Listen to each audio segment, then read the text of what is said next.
Tonight, measuring your wrinkles. Now there's no escaping the awful truth. Policing the trade in wildlife. The bare facts on poaching revealed by a new breed of detectives. And going 3D in screen sculpture to make these. They're so new they even invented a word for them. Scholograms, the art forms we'll admire beyond 2000.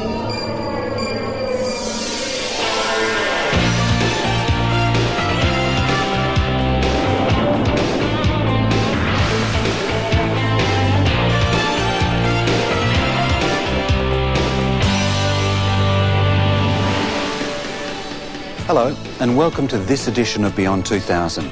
We're now just a year away from the Barcelona Olympics, and it's from there that Amanda will report on the progress of the Olympic village that is one man's grand vision. And off the coast of Barcelona, well, hundreds of men and women will be trying to fulfil their own grand visions in craft like this. They will have spent thousands of hours honing their skills on the water, and I've caught up with one group who are spending a good deal of valuable time sailing off the water. Both those reports later. But first, Simon in the delivery room to witness the birth of a new and exciting art. On this show, we've exploded it, scorched it with bolts of electricity, reproduced it, and stood in awe of it. We've discovered that the marriage of science and art is a healthy one. Now in Chicago, scientists and artists are combining again to produce these, stepping into a world that's three-dimensional. So different are these images from any previous 3D pictures that they even have a new name, scholograms. They represent a combination of established technologies brought together in an art form that is already influencing scientists, mathematicians, and even doctors. We're going to have 3D TV, we're going to have 3D films, and this is like 3D hard copy. It's a 3D photograph. It's an enlarged slide. You could never accuse founding artist Ellen Sandor of not being passionate. Her images directly reflect her vibrancy. We invented the term scologram because we were inspired by Man Ray and his rayograms, and we were inspired by Moholy Nagy and his photograms. And we just invented the term photography, holography, sculpture, and computer graphics.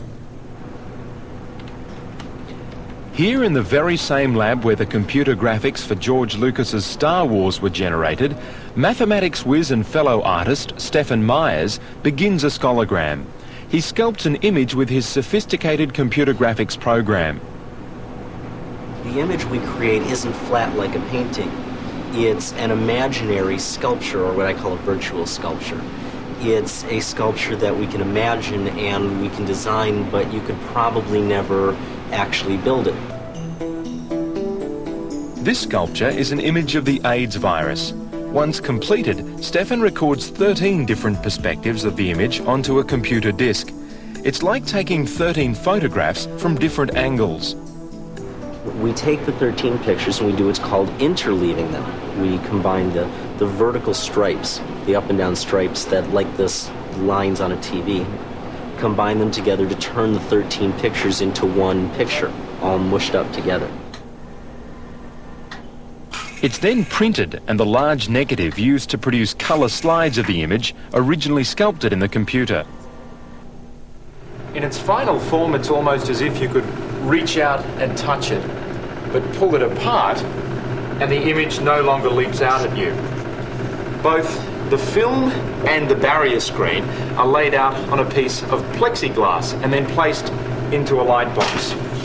The 3D is achieved by deceiving the eyes with a kind of Venetian blind effect. The tiny slits in the barrier screen only allow you to see one of the 13 images at a time from any angle. Because your eyes are at different places on your head, they are at different angles to the scologram. Therefore, you see a different image with each eye, and the brain interprets this as 3D information. Unlike holograms, the scologram is in full colour, and it can be either a real or imaginary image. The artist has the ability to bring anything they like into the three-dimensional world. The people who always came to us in the early stages are the scientists, are the physicians, are the mathematicians, because they really are the rock stars of the future. They're ahead of their time, they're wonderful, and let's popularize them. And she's doing just that by helping them visualize abstract mathematical formula. Looks a lot better than this, doesn't it? And doctors can also visualize viruses like AIDS or herpes. Ellen suggests that one day they may even view X-rays and CAT scans in 3D. Just what other uses this technology will have in the arts and sciences will be decided in the next few years. But Ellen is already talking about the idea of Scholavision, her own version of 3D TV. And if it means not having to wear these glasses anymore, well, I'm all for it. The glasses and 3D movies were a fad that passed. But you can be assured the passion driving Ellen Sandor won't fade. She's determined her scholograms will lead to us all seeing a lot more in 3D. It's art, it's science, it's a marriage that works. Yes. That's a good point. While the technological revolution has certainly improved our lives in many ways, it hasn't necessarily made them easier. A classic example of the gulf between the people designing technology and the consumer is evident in our living rooms. The flashing of the VCR clock is a sure sign that nobody can figure out how to program it, or they simply can't find the time to learn. Surveys reveal as many as 80% of owners never program their VCRs. However, this will help. It makes using your video recorder as easy as dialing a telephone number.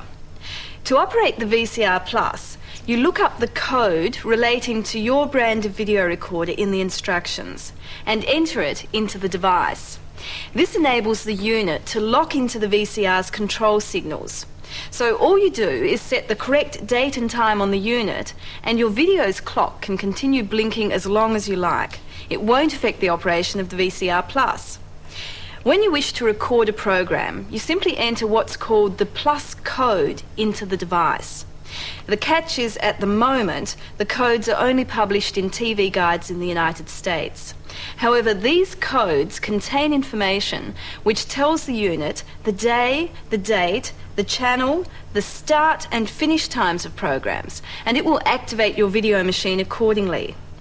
By pushing one of these buttons, the VCR Plus will also record the program weekly, either once only or every day. All you have to do is make sure a tape is loaded. This device may not be the answer to bad design, but it will be the salvation of those losing the techno battle. Now, the code for Beyond 2000.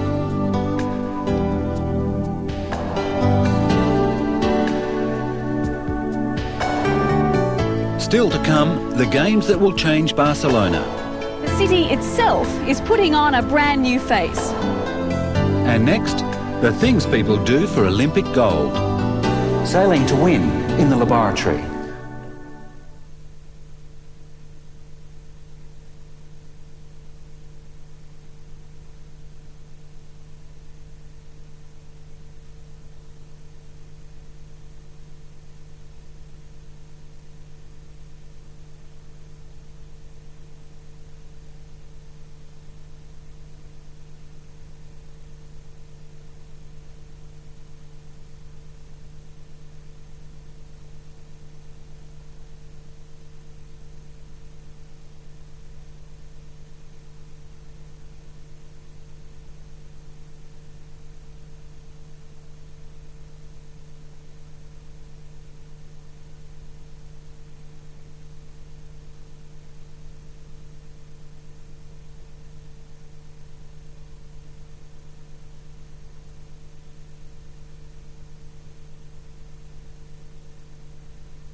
you ready?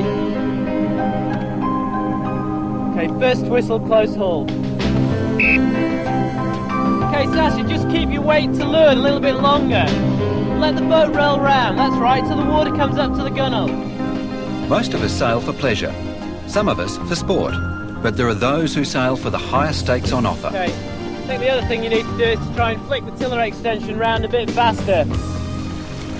We've come to train with two of the top contenders to represent Britain at the first ever Olympic women's single-handed dinghy sailing event. Of course, at this level of international yachting, peak performance is important all of the time. Not only on the water, but off it. Sasha Lyons has twice been the British national title holder. Anne Lucas is hot on her heels in the national rankings. Try and hold it further up, and at the last minute go. Putting them through their paces is John Derbyshire, Britain's coach for the Europe-class racing dinghy, in an event having its Olympic debut in Barcelona in 1992.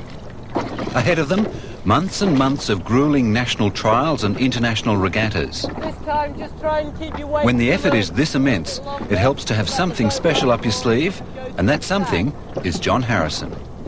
Special because while the testing and fine-tuning continues out on the water, he's devised a way of taking them sailing in the laboratory. Fine, Andrew, if you put your toes under the toe strap there. Like that? Like that, that's fine. I'll put another 5 kilos in here to balance your weight. And now keep your eyes on the screen and hike. Happy to dispense with the cold and wet part of sailing, I signed on to crew what John calls the world's first dinghy ergometer, a sailing simulator developed by him at the West Sussex Centre for Sports Sciences in Chichester. Absolutely level the whole time. And try and keep it on the... The craft is designed to accurately simulate the 3 main physical activities involved in sailing a Europe dinghy: keeping the boat upright, called hiking, steering the right course, and sheeting, or trimming the sail. Try and move rhythmically so that you're simulating... Weights added to the opposite side of the dinghy simulate the force of the wind, and we're up and racing.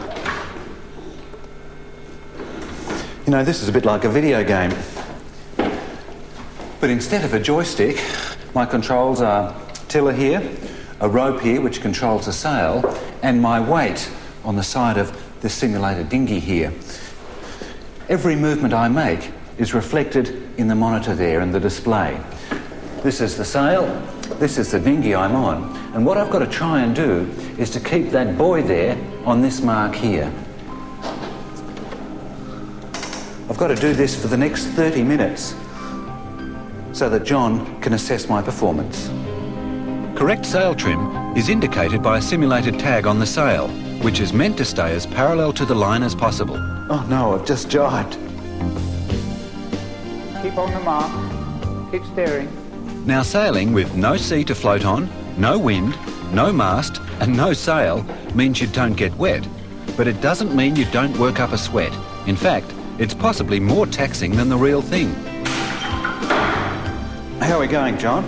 That looks good, Andrew. Keep it going. Just another few minutes to go. And in case laboratory guinea pigs like me decide to slacken off, well, John's thought of that too. You know, there's an added incentive to get the best performance out of the dinghy and out of myself, because each time I relax like this and stop hiking, water is used to add weight to that side, effectively strengthening the wind. It's a cruel twist. Up to 15 litres of water can be pumped into the tank, so it's a physical necessity to keep hiking, to keep it flowing to the other side of the simulator and back into the main reservoir. And all the time, my performance and stamina are being measured, analysed and then printed out for critical appraisal. Andrew, what this plot of your heart rate shows is that over the 30 minutes, your heart rate has gradually increased, and that means you were fatiguing over the period you were hiking.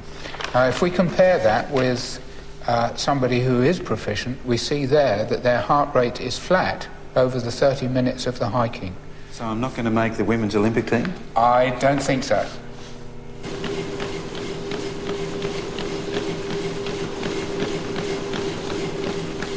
I may not be a contender, but Anne Lucas is.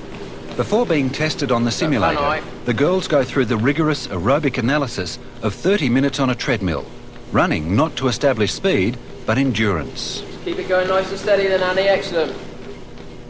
During international competitions, these sailors can expect to be out on the water for up to 6 hours a day, 6 days a week. So staying power is vital. Keep that going then. Nice and steady. The emphasis here is to maintain an exercise regime that will give them a high aerobic capacity, allowing them to burn fat over a long period of time instead of glucose over short periods. Blood lactate and oxygen levels provide a picture which applies to the performance on the sailing simulator.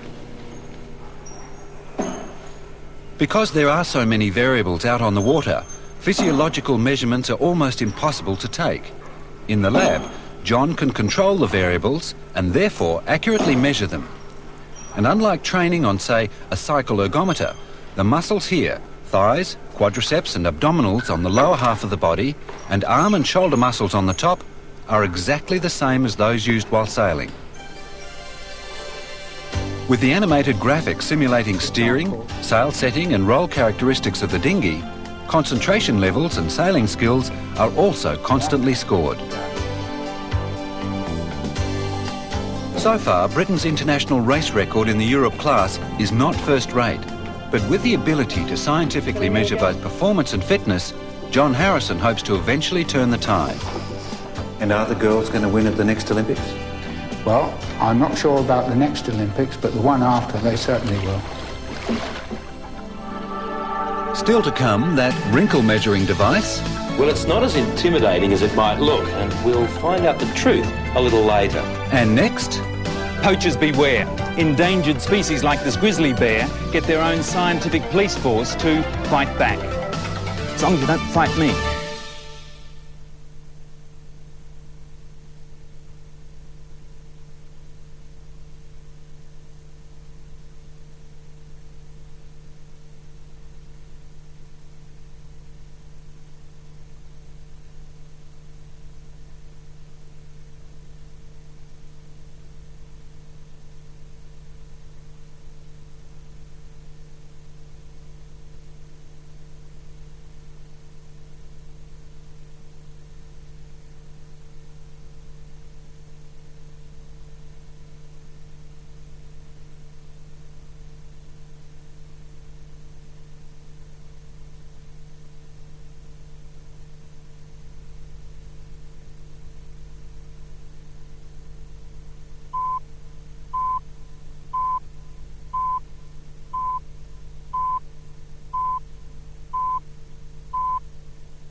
A warning.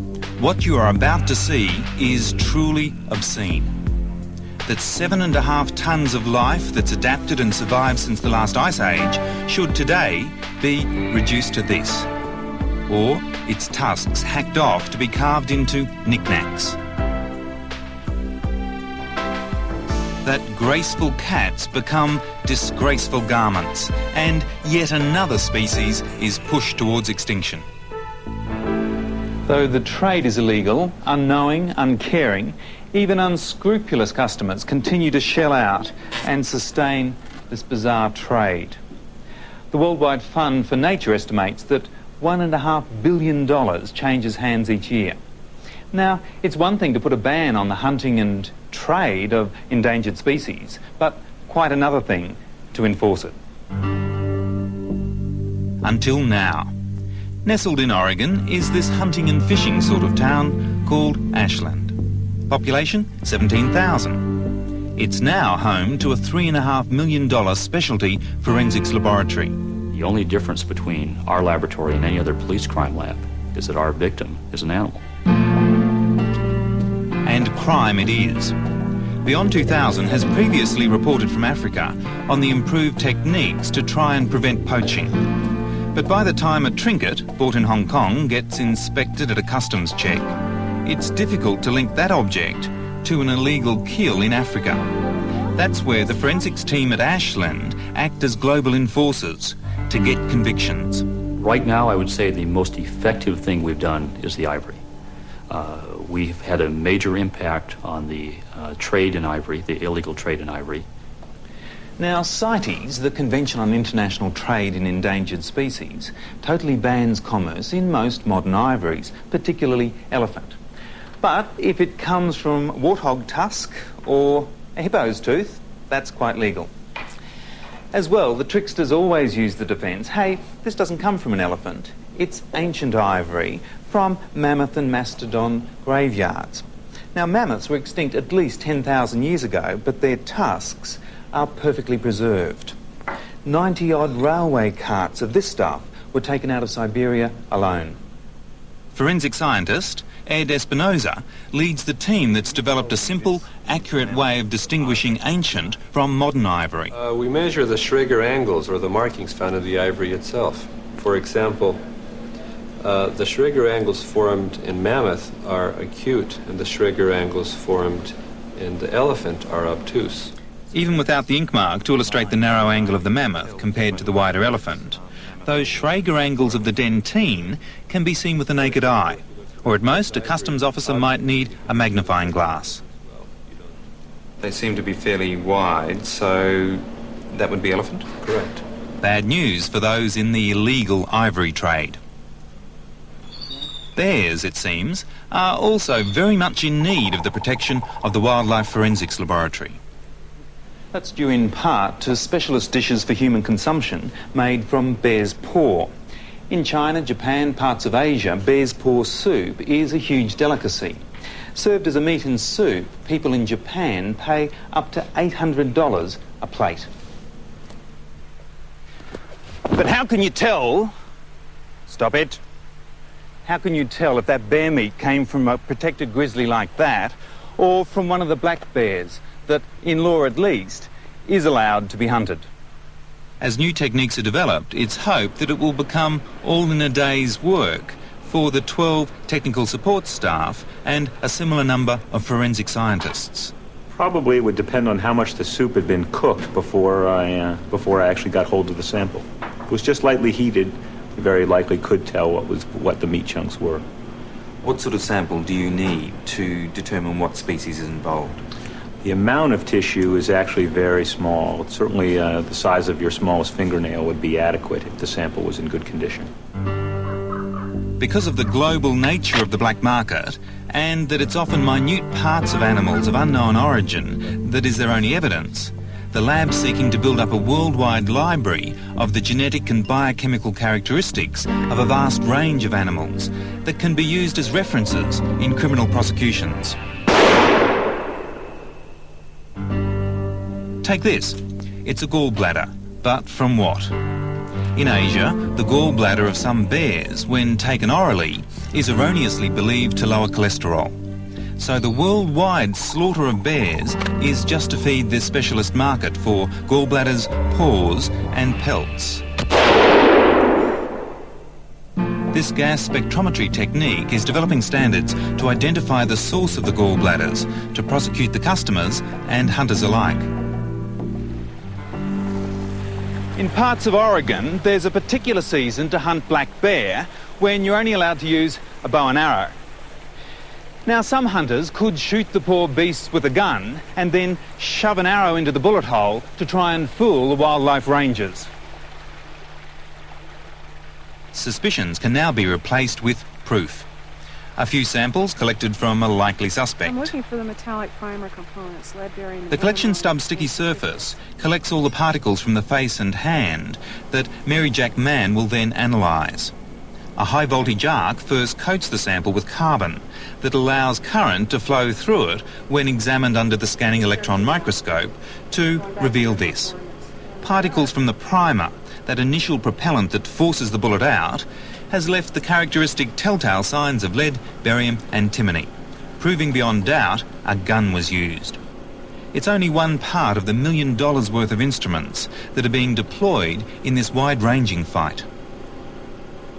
We can do everything from a very simple blood analysis, a little bit of blood on a piece of clothing, to 10,000 pounds of meat in a freezer that may be turtle meat or may not.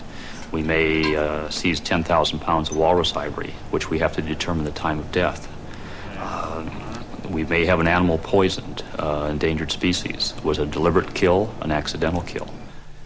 Because no one's done this sort of work before, methods are still evolving, new techniques are being developed, but the aim is well defined. That's to link the suspect, the victim, and the scene of the crime.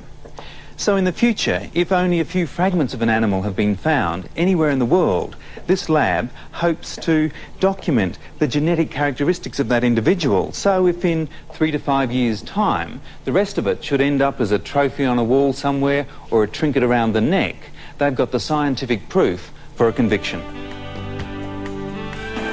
After the break, a footnote. How this laboratory helps solve a unique conflict between conservation and religion.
Think of America, and it's the Stars and Stripes, it's apple pie, and hopefully for a good few years yet, it's the bald eagle.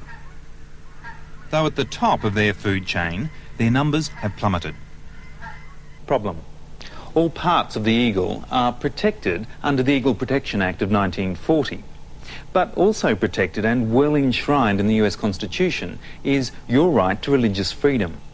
Now, the talons and feathers are sacred objects like this prayer fan and used in the religious ceremonies of many of the remaining tribes of North American Indians.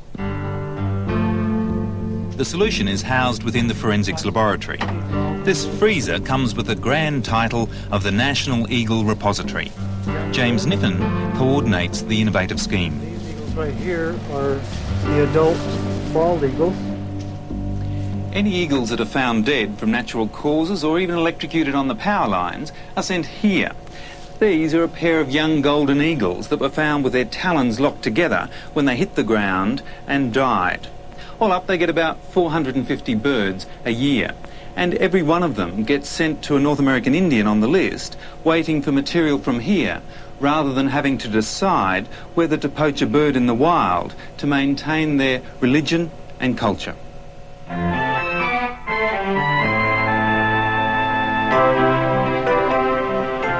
Beauty, as the cliche tells us, is only skin deep. But keeping that skin beautiful and youthful is big business. From cosmetics to creams and facial treatments, sometimes it seems we'd rather hide the truth. But as we grow older, it's hard to escape the realisation that our skin is ageing along with the rest of us. And by that time, most of the damage has been done. As we age, our skin loses its elasticity. Cells which normally contain moisture dry out and wrinkles begin to form. It's the first and most visible sign of the ageing process, a process that's affecting increasing numbers. The world's population is ageing, and here in Japan they enjoy longer lives on average than anyone else in the world. Almost 76 years for men and over 82 years for women.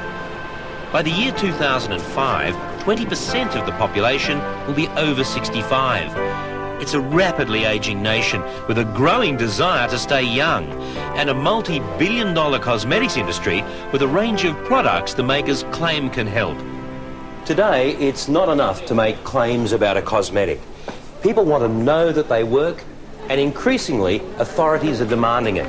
That's why medical science is getting together with cosmetology to make better products and the means to test them.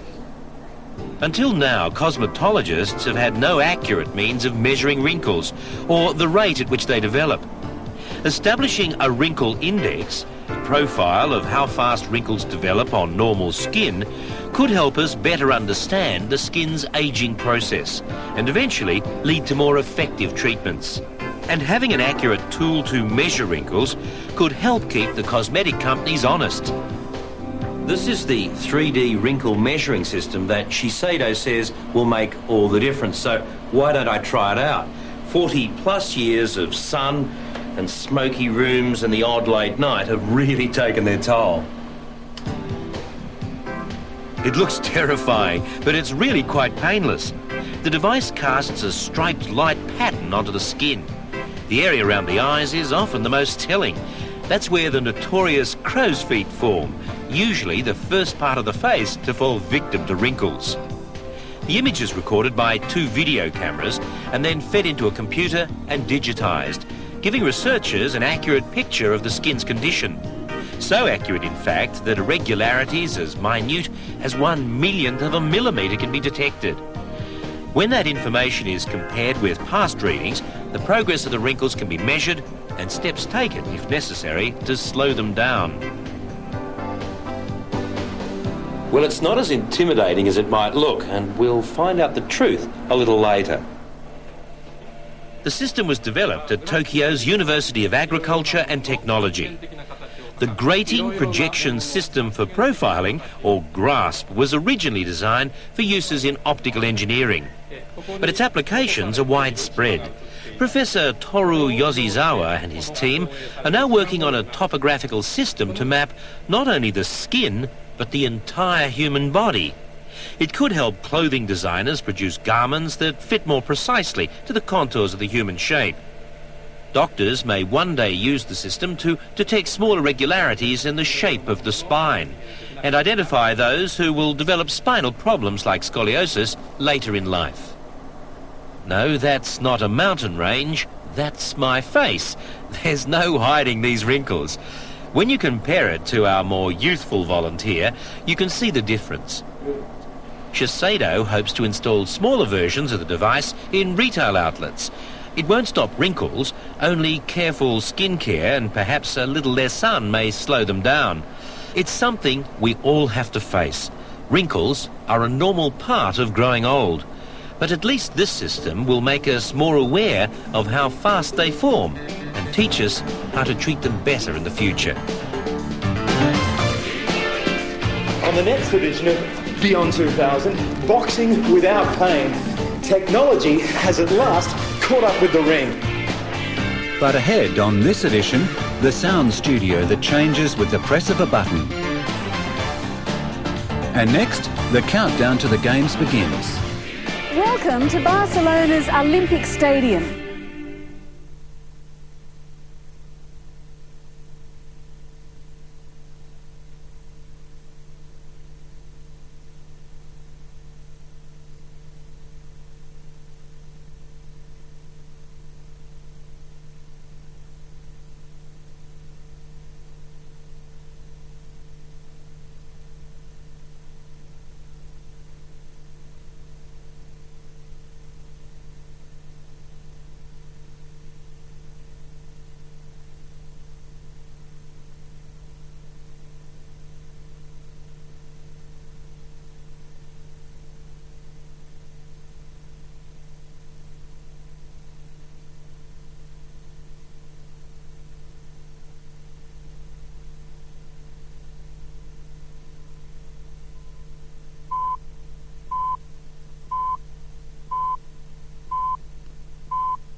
Barcelona 1992.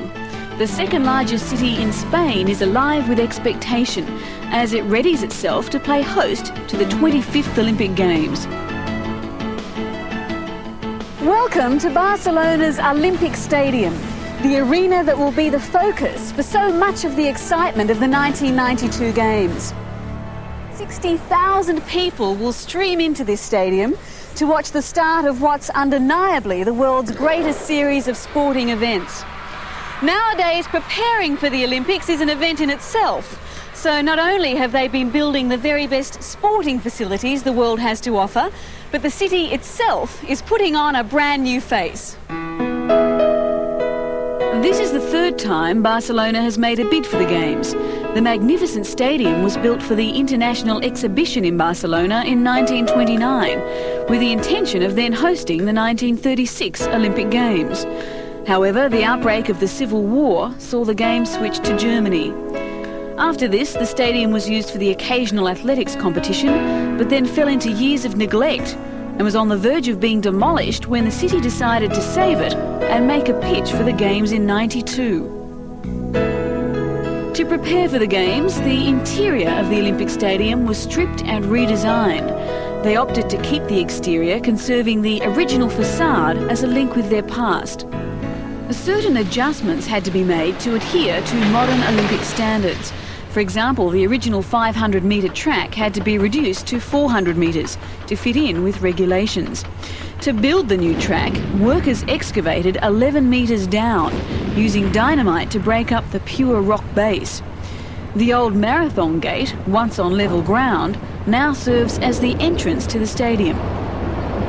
Incidentally, on the theory that the grass is always greener on the other side, they imported this impressive lawn from France. Next door to the stadium is Palau Sant Jordi, the venue for the gymnastics, handball and volleyball.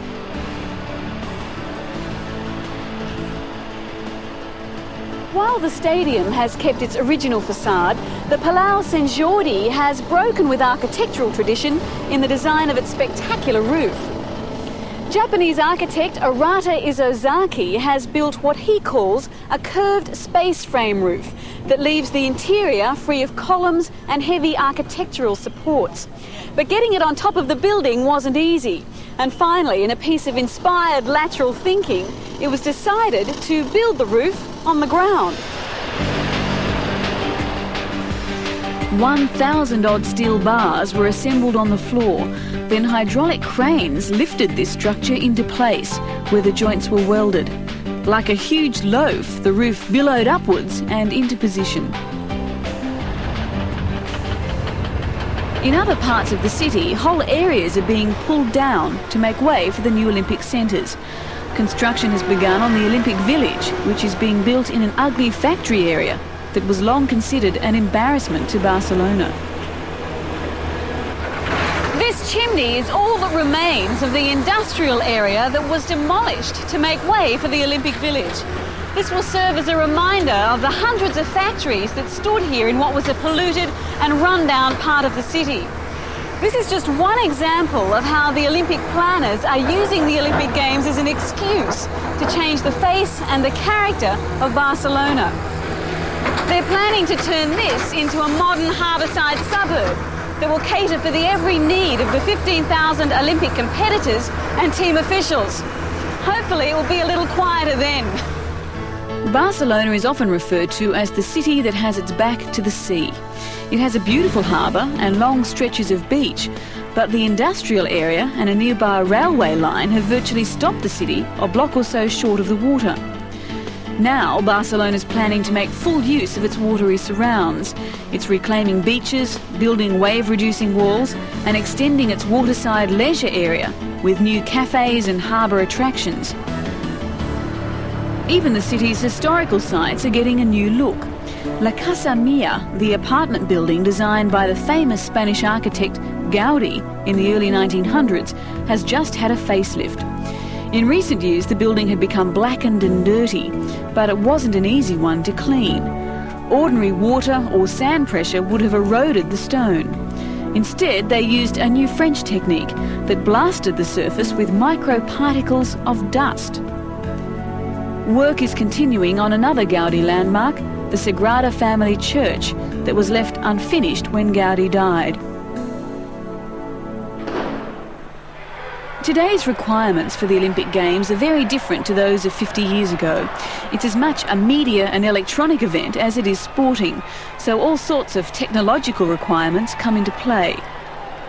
Every 4 years the Games get bigger and more elaborate. Every host country feels it has to go that much further with its innovations and spectacle. But the worldwide attention that will be focused on Barcelona will be sure to bring its own rewards. The Olympic Games have provided the impetus for Barcelona to undergo an urban renewal on a grand scale.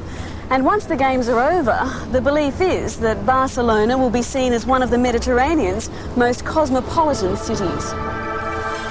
After the break, that ever-changing sound studio.